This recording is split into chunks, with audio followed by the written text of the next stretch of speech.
Is it happening? Hello? I think we're on. Hello? Is anyone there? Hello? Hello? Why aren't we on the screen? Oh, there we are. Ta-da! Hello, everyone. Welcome to tonight's virtual tasting. We've got two wines to try today. We've got our rosé and we've got our Botrytis Sauvignon Blanc. I just have to finish off this whiskey first before we start.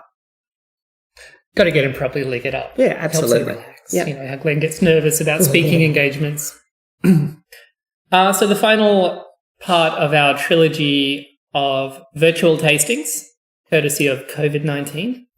Hopefully most of you out there have got the packs. Give us a shout out, say hi if you're watching so we know you're there and we can see who's online this evening. And hopefully you appreciate this beautiful screen that we've got now. Andrew's spent a lot of time setting this up and it looks awesome, Andrew. Well done. I'm very impressed.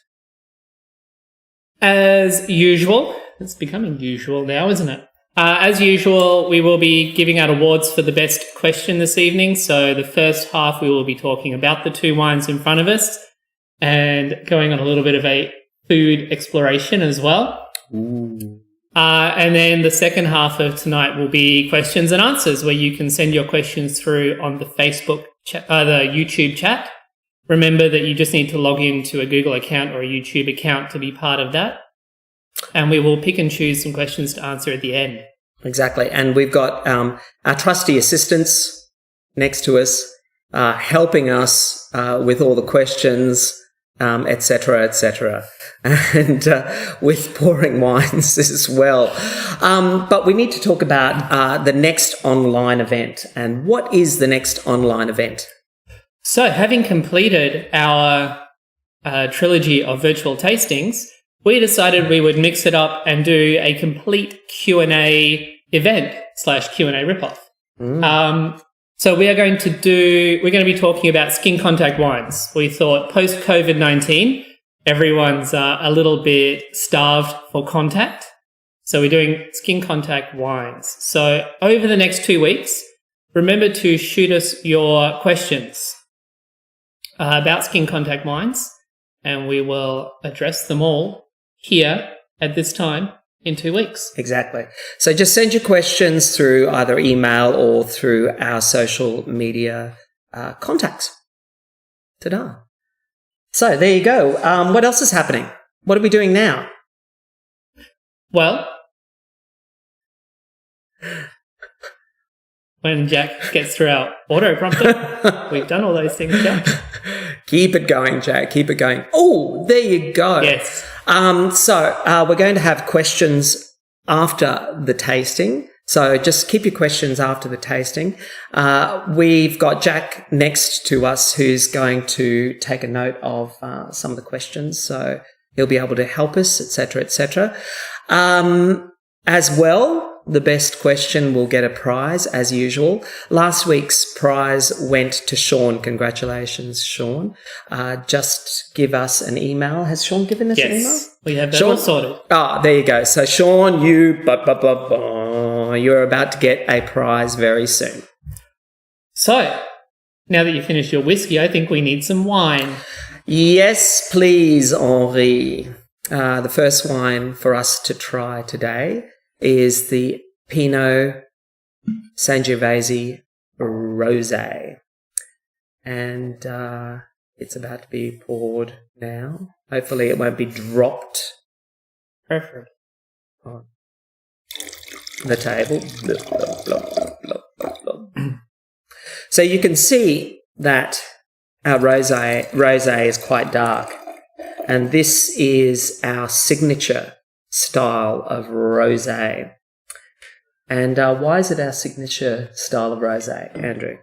Because it's the style we always make. Isn't that what makes it a signature style? Indeed. So basically, there are sort of two ways on how to make rosé. There is a way that we purposely make rosé, in which we do here at this winery. We use a skin contact method and we purposely make this rosé.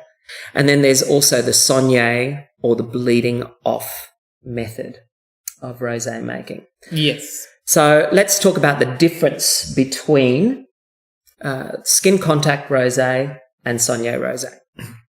So as Glenn said, this is a purpose-built rosé. We knew we were going to make rosé from these grapes before vintage even started, before they came into the winery. That was the destination for these. A lot of rosé can be a little bit uninteresting, a little bit light, a little bit lean and mean. At its worst, I think it's a little bit lean and mean. You know, it's just short of flavour, short of aroma, and it's a little bit meh. And that's quite often happens because grapes have come into the winery and they weren't quite good enough to make red wine out of. Maybe they were a little underripe. Maybe there were some issues with colour or intensity. So rather than go to the red wine stream, they get funneled off to rosé. And it's like, it's not good enough for red, chuck it over to rosé.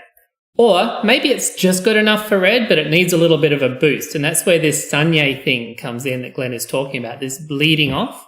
If your grapes are just a little bit lacking in intensity, what you can do is right at the beginning, after a few hours, you can draw off some of the juice, which will have a pinkish colour. And then you end up with a higher ratio of skins and seeds to the amount of liquid. So you get a more dense, more concentrated product. And the byproduct of that is rosé. Yeah. So basically what we're doing in the Saunier method, and this is the Saunier method that we're talking about, is that we're crushing and destemming the red grapes with the intention of making a red wine.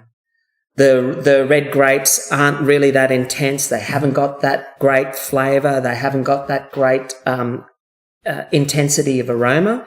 So what happens is that we then draw off some of that juice to concentrate the skins with the remaining juice. And so therefore you're getting more red wine characteristics imparted in the remaining wine to intensify the remaining wine. The bled off juice, the bled off wine is then used to make Saunier rosé. So you're actually, in the Saunier method, you're making two products. You're making a more intensified red wine and you're making a Saunier rosé. Absolutely. And if you're wondering what crushing and destemming looks like, I believe we have a video. Come on, Jack. Roll on video.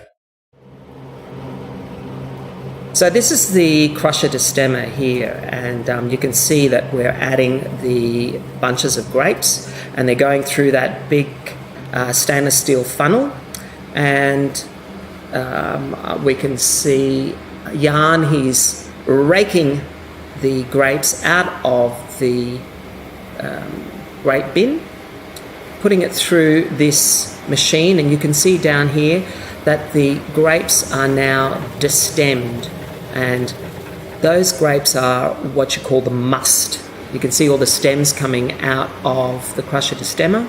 This is the pump that's pumping the must from the crusher destemmer into a bin, and this is basically destined to make either red wine or rosé. Looks so romantic. It looks really romantic. Yum. So, how is what we do different than all of that? So instead of the Saunier method, what we do is we purposefully make rosé. So the grapes that we source for this wine, this is the Pinot Sangiovese. The Pinot actually is from the vineyard of the Searles, and the Searles vineyard is about 400 metres that away. So it's just on over the hill, across the river from the winery, about 400 metres away. And that Pinot is a sparkling wine clone rather than a Burgundian clone. And so therefore it's a Pinot strain that is not really suitable to make still wine. It's not really suitable to make a forceful Burgundian sort of wine. And so we use that Pinot to make this rosé. And what we do is we harvest that and we crush and destem exactly how you see. And then we load it into the press. So we are using the whole grapes, the skins, all of the juice from these grapes ends up in this Pinot that you have in front of you. So we have total control over the colour, and we like to give that extended maceration to get more colour, more flavour, more body, more everything out of this. So this is rosé kicked up to the next level. So usually when it comes to skin contact, it's about 2 to 6 hours of skin contact. If you want that real pale salmony pink colour. Yeah, or that sort of, coppery, pinky, whatever colour. This colour is quite deep. And so we usually work on about 24 hours of skin contact. One of the reasons why we do that is because we crush and destem one day and the next day we press off. It's all about being, I don't want to say slightly lazy. Economical. Economical with how we use our time in the winery. And so with 24 hours of extended skin contact as opposed to 2 to 6 hours, you're not only getting a deeper colour with this rosé, but you're hopefully extracting more flavour and more aroma. And so you're sort of like supercharging the rosé. But at the same time, because we're doing it very gently and very carefully, and we are pressing it gently and carefully as well, we're not getting a lot of tannin in this, as opposed to when we make our red wines and we deliberately work those skins to try to get as much tannin out of them as we can. We do that via a method called pumping over. I think we have a video of what that looks like as well. Pumping over, Jack. So here's me sitting at the top of a 10,000 litre tank, basically just spraying that juice/wine. It's somewhere halfway in between at the moment. Just spraying it out over the top so that it percolates down through all of those skins and berries that you can see floating on top there. And you can see that at this point we have extracted a lot of colour out of those skins, and we had this beautiful bright cherry red, which looks really vibrant and exciting. It's a great contrast with the green leaves of the grapes, actually. Yeah, it looks really good. So good. Let's see it again. Yeah, let's see it again. Come on. Again. Look at that slow-mo. That is pretty specky. That's amazing. Awesome. Amazing. Who knew phones could do this? Who knew? And so basically there are two ways of extracting good colour out of red grapes. So that way was pumping over. The other way is punching down or pigeage. So that's a fancy word. That's the French word of punching down, I suppose. Using your feet too. So, what's the effect? What does it taste like? What does it taste like?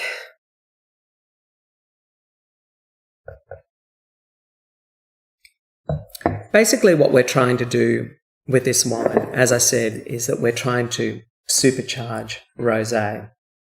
We're trying to extract more flavour, more red wine characteristic, more aromas in this wine. So it's quite a characterful rosé. Some would say it could even be a baby red. I've heard it called that before. So if we're looking at this systematically, as we've been trying to do in these tastings, starting off with the appearance, then considering the aroma of the wine, and finally what it tastes like. Rosé is one of the times when you really can tell quite a lot with colour. But don't get fooled into thinking that darker coloured rosés are necessarily sweet. If you've tried it already, you will see that this wine is completely dry. There's no sugar in this wine whatsoever. And that's also the interesting thing. You know, rosés as a style is a very broad style.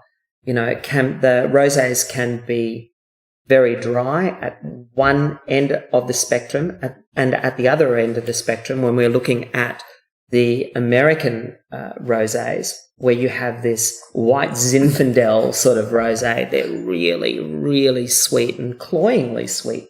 Popular though. Very popular with the Americans. So moving on to the nose. And again, we were talking about this in the last couple of weeks. The main thing you're looking at here is, first of all, is the wine clean? I don't smell anything wrong with this one. It's looking good. And then we're looking for the intensity. How close do you have to put the glass to your nose before you start to get some fruit aromas? And for this one, I can start to smell fruit a couple of inches away. So that tells me that this is a pronounced wine. There's a lot going on here, which is probably unusual for a rosé. I would say most of those paler rosés, you wouldn't get aromas with the glass, this far away from your nose. And again, that's a consequence of prolonged skin contact. And this is how I suppose this rosé is more akin to a dry red wine. The final thing we're looking at on the nose are some flavours. And you don't have to go crazy here. I mean, we're looking at a wine that clearly has some red colour, so your brain's going to feed you some red fruit aromas. I would say there's some cherries here, maybe a bit of cranberry, currant. Yeah, strawberry, sort of like berry, red berry. Not dark kind of spectrum. Yeah. And I also think it's a little bit floral as well, maybe that sort of like roses or something like that. Yeah, there's some prettiness. There's some prettiness. And I think that's another interesting thing about this wine is that you can imagine, you can perceive that there are so many different layers to this wine. And I think when it comes to understanding the quality of wine, you want to understand or you want to perceive complexity in the wine. If a wine is perceived as being complex, there's a lot going on, that means that that means it is a good quality wine. Absolutely. It's one of the hallmarks. Yeah. So onto the taste, what this wine tastes like. Oh, me? One of the things that I love about this wine is that it's quite refreshing, that it has a nice balance of acidity. It cleanses your palate. It refreshes your palate for the next bite of food to eat. I think for me what characterizes this wine is that it is balanced. Sorry, Jack's trying to get my attention. We have a question from Sean. Oh, Sean, come on. Sean asks, is pumping over any more effective than Pigeage when it comes to extraction? I guess it's more labour. Pumping over is a convenient way of getting extraction.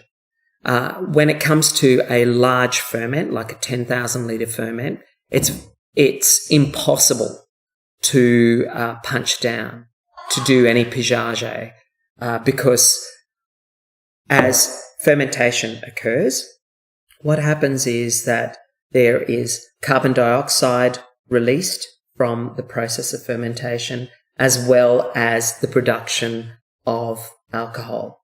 Carbon dioxide being a gas, that gas accumulates underneath the skins and the pips, and it allows those skins and those pips to rise to the surface of the fermenting vessel, creating a cap, creating a raft. And that cap in, say, for example, a 10,000 litre ferment is very thick, and it's physically impossible to break that cap and get good extraction of flavour, of colour. And so therefore you need to pump over. You use a very powerful pump to suck the liquid that's underneath that cap and pump that liquid over the cap, and that liquid percolates through the cap. It's really kind of two ends of the same thing. When we're doing the pigeage, we are pushing that floating mass of skins and seeds back down under the wine, When we do the pump over, we're taking the wine off the bottom and putting it back over the top. So when we do the pump over, we're calculating it so that we are moving the entire volume of wine once over. Yeah. Pumping over is certainly a more rough way of extracting flavour and characteristics and tannins. And when it comes to using a punch down, when it comes to using your feet to plunge the cap down, you are manipulating the skins very gently. So there is less of a chance of extracting really harsh tannins or harsh characteristics out of those skins. It's a good question. We have another one. We have one more question. Ari asks, have you ever used black grapes? Ooh. Well, I suppose red grapes are characterized as black grapes. Yeah, so when you look at things like Pinot Noir as the name of the grape that makes this wine, noir means black. So that's what the French call what we would call a red grape. They call it a black grape. It's really the same thing. Yeah. Yeah. There you go. Where are we at? Oh, we're still tasting. Yeah? Okay, so as Andrew was saying, when we made this wine, we're all about the balance. We're all about the balance of the mouthfeel, the balance of the refreshing characteristics of this wine, and also, I suppose, the intensity of flavour and aroma. I think it's about the intensity of everything. I said before this was rosé that's been kicked up a notch. And I think when you look at the balance, everything is in balance, but instead of being balanced down here, it's balanced up here, which makes it a full-bodied, really generous style of rosé, which is perfect for food. Indeed. And this is a great thing about rosé. You know, rosé is such a quintessential food wine. It screams of lunchtime in Australia. It screams of, you know, you're in a restaurant and someone's got a Thai chicken dish, someone next to you has got a vegetarian dish, someone else has got a steak, blah, blah, blah. You know, you're at a table full of people and it's like, well, what are you going to drink? You know, what's going to suit all these different styles of food? And it's either one, sparkling wine, preferably champagne, or two, it's rosé. And rosé is such a great match with so many interesting foods. So what are we matching it with tonight? So tonight we matched it with I said this incorrectly today. I did say a creamy prawn pasta, but it's a creamy No, it's not. prawn pasta. And later on, I will put the recipe online so that you can actually make this dish. But I think Jack has put a little abridged video of this meal. As well, we've also matched the Botrytis Sauvignon Blanc with a brioche and butter pudding. It's really healthy, I promise. Yeah, so healthy, you know, butter, delicious. Jack, are we going to roll this video? Let's have a look. So after we've found that the prawns have changed colour and they've started to cook, we've basically added all the other ingredients into the pot and we're allowing that now to simmer while the pasta is boiling away, trying to boil away, and we'll assemble the meal very shortly. Spaghetti finished, the sauce is added to the spaghetti. Eat. Ta-da! Done. So as you can see, this is very easy to cut through. And what I usually do is I cut sort of sections and you can take the pudding out with a spatula, etc. So it's the morning after, and we didn't have dessert last night because everyone was too full. So I've started plating up a piece. You can see how it looks like in the middle there. And so now I've got some plated up dessert. Dun, dun, da, da, da. And so, Haruki-san, where are you when I need you to eat this? Looks like it's Jack's turn. Come on, Jack. Give me the camera. I'm eating breakfast yet.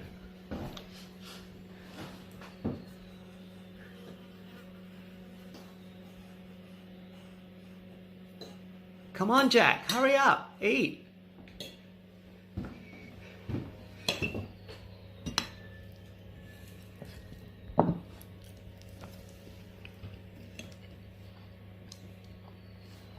Is it okay? Mmm. Delicious. And we're back. Jack's turn to shine. Delicious. Well done, Jack. It's a sad thing that Haruki-san is not here to enjoy the food of Bents Road. But anyway, there you go. Zandy has asked a question: when our next tasting is going to be and what our next tasting is going to be. So, Andrew. So we have made a commitment. We are going to do this. We're going to continue to do this fortnightly, but we're going to change it up a little bit. We're going to chop and change the virtual tasting format with a little more of an informal, shorter Q&A session, and we're working on some other things as well. So I think Jack can bring up the details for the next one. It's going to be 2 weeks' time. It's going to be at the same time on the 2nd of July, and it's going to be a Q&A session about skin contact wines, which we'll tell you all about at the time. But if anyone has any questions about these or related issues or even unrelated issues, feel free to drop us a line, send us an email, get in touch on Facebook or Instagram or any of the social medias, and we will do our best to answer your question. All saying that, when it comes to skin contact wines, we do produce quite a few skin contact wines. So what we'll probably put on our social media, Jack, is that in the future we will list the different skin contact wines that we have on offer, and you'll be able to order them through our shop before the next tasting. We'll have a tasting pack up tomorrow. Yep. Ready to go. All right. Oh, hang on. We've got another question. Well, another question before we get on quite a step long. Yep. A question from Asha. What happens with the stems after they're... Oh, Asha. Good question. So what happens to the stems is that we collect all the stems, and for that matter, we collect all the waste of the winery, and we basically compost them in a very ugly, large compost heap behind the winery. I've never seen an attractive compost heap. No. And in fact, sometimes the wild pigs like to roam through there, unfortunately. Anyway, we have a large compost heap just behind the winery. We allow all of that waste to compost, and then we eventually spread that compost over our vineyard. Our vineyards here at Bent Road are grown organically. So, yeah, we try and be as respectful as possible to the environment. We are so green. We are so green. Ooh. All right, I suppose it's next wine. Henri. I think... Oh, I have to drink this wine. Hang on. I've already finished mine. No, I haven't. Far more organised. Whatever. That's what I'm calling it. Yeah. He's just thirsty. Okay, the next wine today is going to be our Botrytis Sauvignon Blanc. Something a little bit different this time, and this is the first wine we've seen from the Bent Road wine range as opposed to the La Petite Moore range. Yeah. And I wonder if we can show you. Can we show you The light's a little bit too bright to actually see what the label actually looks like. But you should be able to see that at our website. The Bent Road label.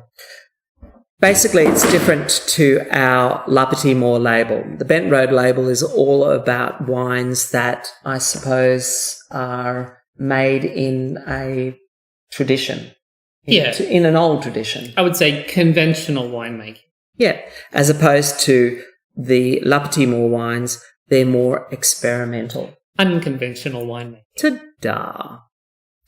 So, this wine, it is Sauvignon Blanc, which has been infected by a very disgusting and ugly fungus called Botrytis cinerea. If you thought crushing and pumping grapes was attractive, wait till you see this one. Jack, have you got a little picture of what Botrytis looks like? And you can see how disgusting that fungus infection looks like. And you can see it's all pickled and sort of like, there's spots of fungus all over those pink berries. Looking at it like that, I wouldn't put that in my mouth. No. And Botrytis is very, you can see when Botrytis is in the vineyard, it's got those characteristic pinky brown berries. You can also see in the middle part there's that little furry kind of region. And there's actually something very magical happening there that we'll talk about later on. So capture a little mental screenshot of those little fuzzy ones in the middle because they're the really important ones for this wine. So Botrytis Sauvignon Blanc. Sounds a bit funny, but it's actually very traditional. It's extremely traditional. And this is what Sauterne wines are all about. The most famous Sauterne wine is Chateau d'Yquem. And when you buy a bottle of Chateau d'Yquem, which I never have, if you're lucky enough to be able to afford to buy a bottle of Chateau d'Yquem, Chateau d'Yquem is made with these Botrytis infected grapes. In fact, it is made only with these Botrytis infected grapes. So when they make a wine like Chateau d'Yquem, which, by the way, is made from Semillon and Sauvignon Blanc, and it's a fact that people often don't quite realize is that Sauvignon Blanc makes the greatest, most expensive dessert wine in the world. There are a couple of other good ones, but Sauterne is by far the most famous, and it's made predominantly from Sauvignon Blanc. Yep. As well, the Germans have also made late harvest wines infected by Botrytis. They have, and the Hungarians make a pretty smart wine as well called Tokai. So the Germans make their wine out of Riesling, and the Hungarians make it out of Ferment. Ferment mostly, and lots of other unpronounceable Eastern European names. Yeah. But all of them have one thing in common, which is they are made predominantly or entirely from those disgusting, shriveled, moldy grapes like you saw in the photo. And in fact, when you look at things like Sauterne, they actually pick the grapes 7 different times. It's part of the reason Sauterne is so expensive, because every time they are only picking the moldy grapes. So they will walk through the vineyard and pick the moldy grapes. And then a few days later, some more grapes will have gone moldy and they'll go through and pick those. And they do 7 tries. Each time is called a try through the vineyard to only get the most moldy grapes to make one of the most expensive wines in the world. Yeah, and it's all about hand harvesting, and it's all about carefully choosing the rotten bunches. So this is our Chateau d'Yquem, or at least it was supposed to be, but it wasn't. Not quite. So the whole idea about this mold is that as this mold grows, the mold sends hyphae. Hyphae are like roots that burrow into the grapes. Like little plastic straws. And what this hyphae does, what these hyphae do, is that they suck all the moisture out of the grapes to grow. So what happens is that they transform these grapes into these raisined, disgusting looking raisins. And what happens is that they concentrate not only the flavors, but also the sugar and the acid. And that was what we were seeing in that picture before, all that fuzzy stuff in the middle. Those were those little long hollow tubes that the Botrytis injects into the skin of the grapes and allows the moisture to evaporate out or be drawn out of the berry. So you get this amazing concentration of sugar and acid and flavor from the Botrytis. But the Botrytis takes and it gives. And what it gives is a thing called lacase. Lacase is an enzyme which is an oxidative enzyme. So normally we talk about oxidation being a bad thing in wine. Normally it's the enemy. It's actually what gives all Botrytis wines that characteristic depth and complexity of flavour, is the fact that they are actually very oxidative wines. Before we talk about the wines, though, let's go back to the vineyard and talk about the fungus. Because when we're looking at making Sauterne or Sauterne style of wines or late harvest style of wines, we're looking at a phenomena called noble rot, as opposed to disgusting, revolting grey rot. So think of the vineyard, and the vineyard's growing, there's grapes on the vine. A rain event happens, and suddenly there is an infection of mold, of Botrytis. It takes hold of the grapes and starts to affect the grapes by desiccating the grapes, sucking the moisture out of the grapes. This is what we call noble rot. And if there is, say, one rain event or one moisture event or a rain event and then a prolonged dry, then you have this noble rot. You have this maybe one infection event. If there is a situation where there is a lot of rain happening during the season, and there's this constant rain, this constant barrage of rain, what happens is that the rot, the Botrytis cinerea, grows so quickly that it affects the grapes very badly. It doesn't just affect them, it eats the grapes. It eats the grapes. That's bad. We don't want it eating all the sugar. We want the sugar. And what happens is that not only does it eat all the sugar, but it also degrades the skins so badly that it allows other microorganisms to affect the grapes. And so things like acetic acid bacteria come into the grapes and they make the grapes absolutely rotten. So there's noble rot, and then there's something called grey rot, which is just absolutely disgusting. And when you even more disgusting than the photo you saw before. And when you see grey rot, actually you smell grey rot more in the vineyard. The vineyard actually smells like vinegar. Yep, it's not a pleasant thing, and you see it in patches. You can walk through a vineyard and you just walk into a particular patch and you just get this wave of salt and vinegar chips, and it's not in a good way. And you often see those little vinegar flies buzzing about, and it's not pleasant. So in the parts of the world that naturally make wines like these, they're often have some kind of a water influence. They're often near a lake or an estuary or a river, so that they get a bit of fog and a bit of moisture off the river in the cool of the morning.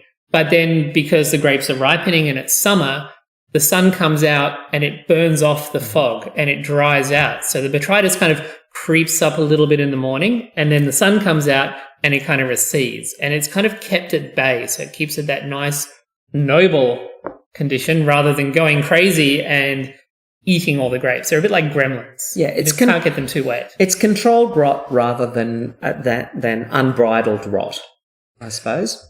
And that brings us back to why this wine was almost but not quite, our Chateau d'Yquem. So we had a local grower, just 3 kilometres that away.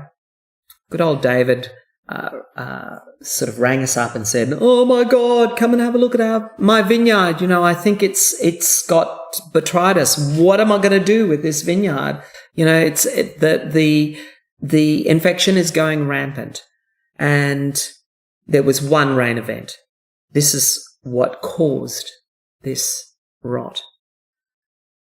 I was looking at the grapes and we thought, maybe we could make this wine into our style of Sauterne. Maybe. Maybe. So everything was tracking well. We had a bit of Botrytis there. It was doing its thing, dehydrating the grapes, concentrating the flavors, giving them that little bit of oxidative edge that we wanted without going nuts and eating them. And then some clouds formed on the horizon. Indeed. And that's the characteristic weather patterns of the granite belt. We often have a wet March, April, and there was a band of rain coming through.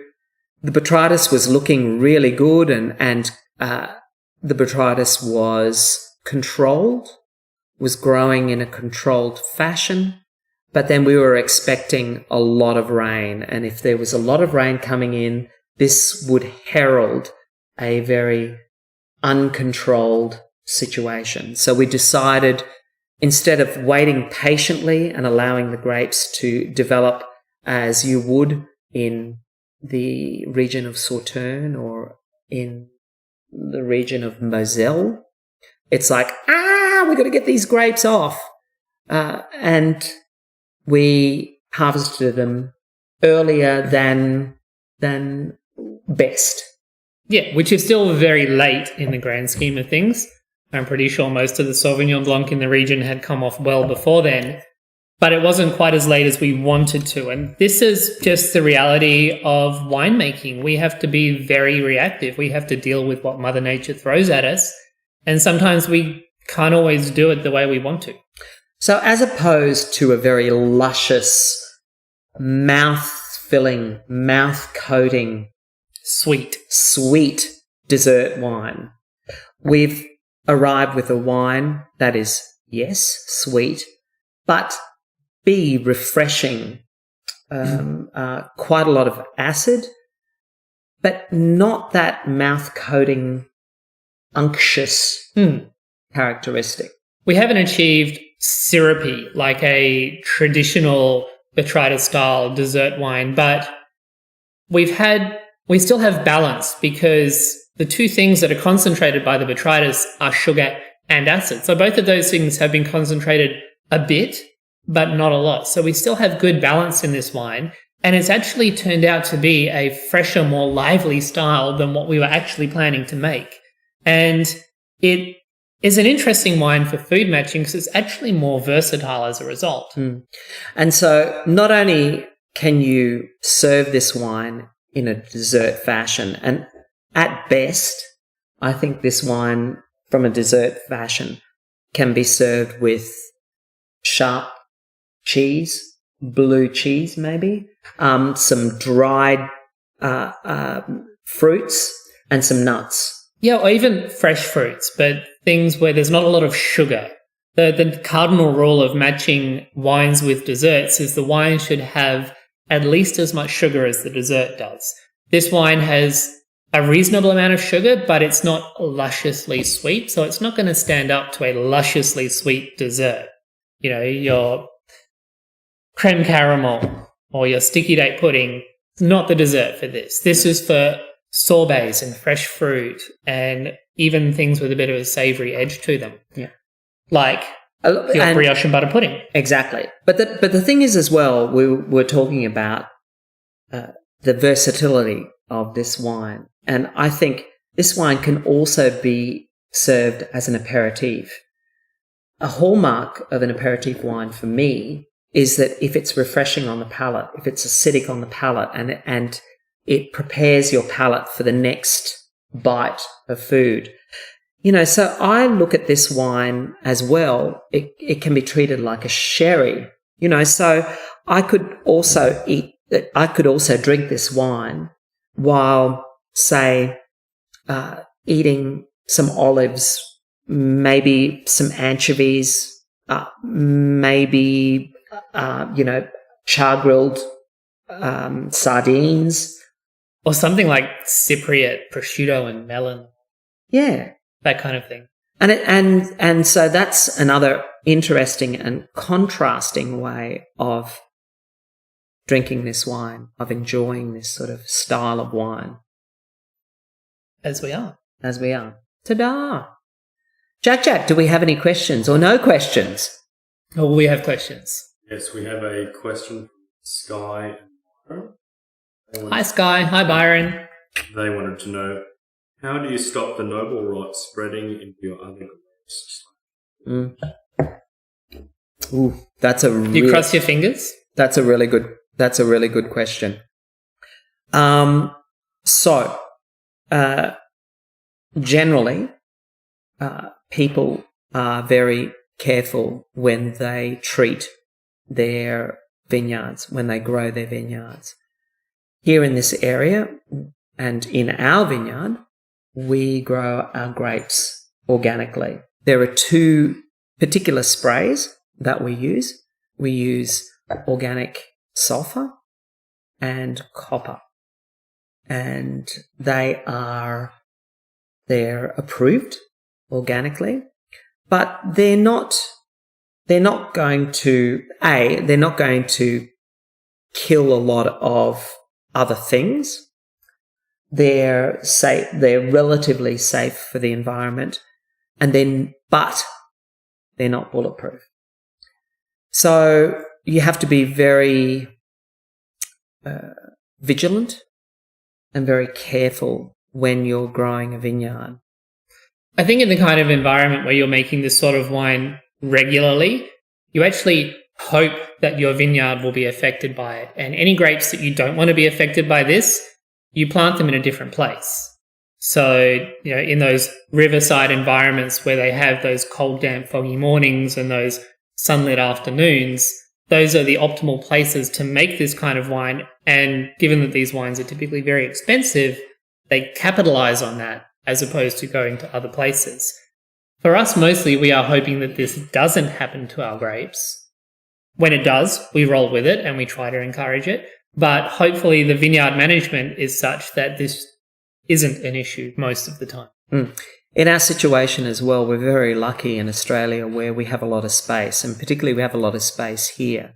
So there's a lot of buffer zones between the vineyards. We have 3 vineyard areas at Bents Road. So we have the front vineyard, which is that direction, and we have a physical ridge between the front vineyard and the winery vineyard, and then we have another physical barrier which has got a lot of bush and got a lot of granite rock, which is a small vineyard which is over the hill. So we rely a lot on physical isolation.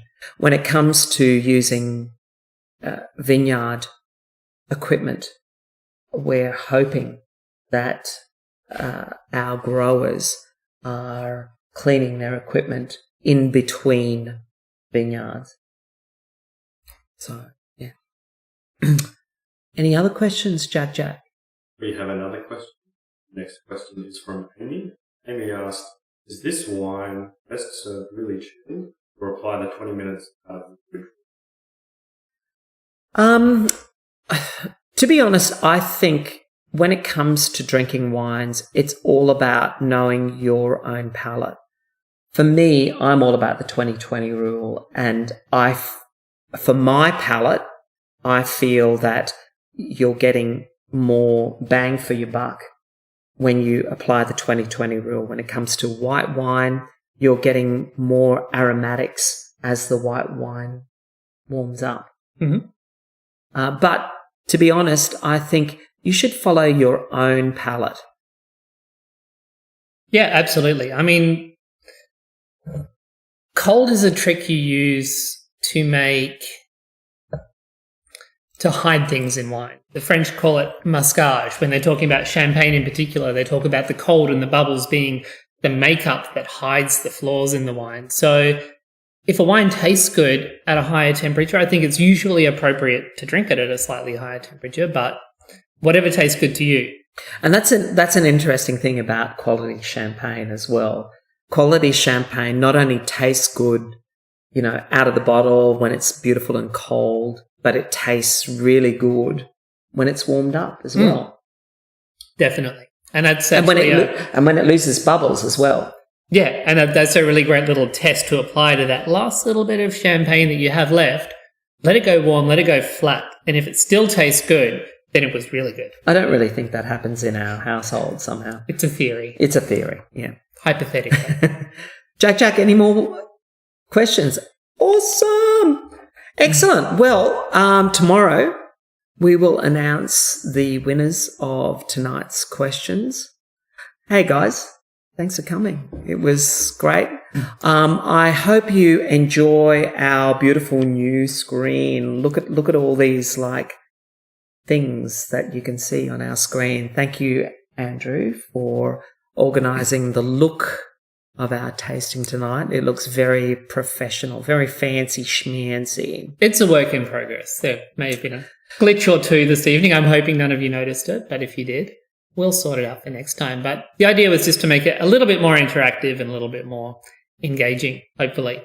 I don't know what we've got on the on our background. Oh no, we've got Paris. We've got Paris on our background. How appropriate.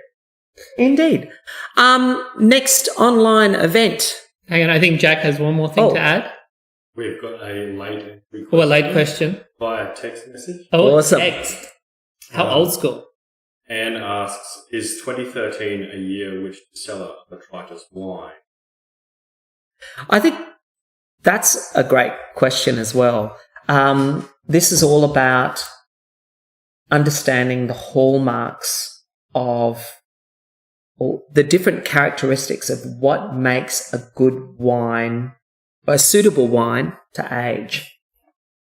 I think when we're looking at Botrytis, well, we'll talk about the hallmarks first, and then we'll talk about why Botrytis is special. Things that make a wine survive are basically natural preservatives. So think about all the things we use to preserve food and other animal products. Sugar is a great preservative. Acid is a great preservative. Tannins are used as a preservative. All of these things are things that help. Alcohol is also really good at preserving things. Have I missed any? No, I think that's it. No. So 4 main preservatives that are naturally in wine. And a lot of those things are about preserving or controlling oxidation.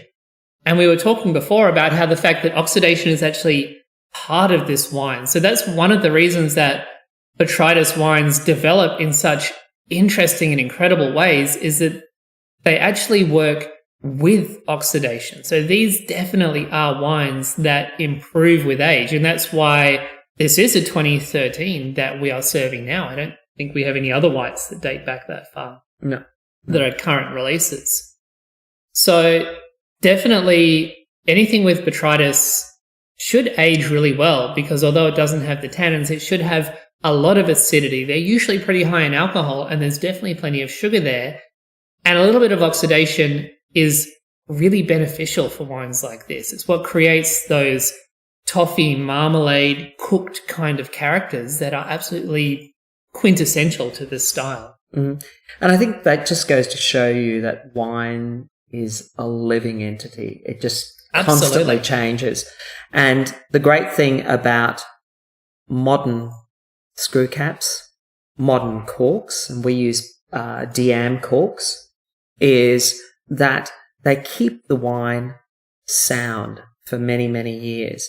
As well, a modern bottling line such as ours, the ullage, the space, the atmosphere space between the cap to the wine, this space here, is filled with an inert mixture of gas of carbon dioxide and nitrogen.